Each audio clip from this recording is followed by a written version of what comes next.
Turning low-grade ore into the most used metal in the world starts at a 200-foot-tall furnace. This is where the iron ore is hit with heat generated by a type of fuel called coke.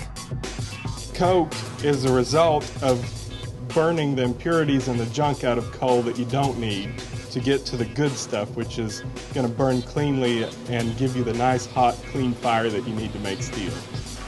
It's called the blast furnace because as the ore and coke flow downward, they're met by a 1,600-degree blast of hot air moving at 110,000 cubic feet per minute. The wind is coming in at what we call the Bosch level of the furnace through nozzles, which are called tuyeres, and we have 18 of them depending on the size of the blast furnace. That air is pushing up through a solid burden material. The superheated air ignites the coke like charcoal in a grill and heats up the furnace to nearly 4,000 degrees Fahrenheit. At this temperature, the oxygen is finally blasted away, leaving pure molten iron. But it's also doing something even more amazing. As the heat from the coke flame strips away the oxygen, the carbon in the coke is bonding to the iron. You have hot blast going in, you have the material going in at the top of the furnace, and it's melting, and as it's melting, it's going down. Under the extreme heat, the mixture liquefies. Impurities like silica and sulfur rise to the top.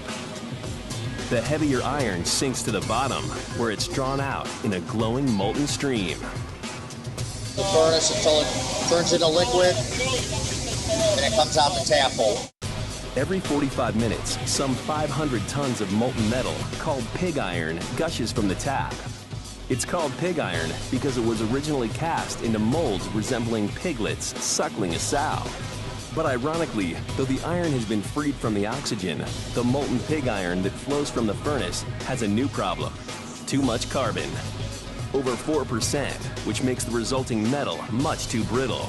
To become steel, that number needs to be reduced to less than 2%.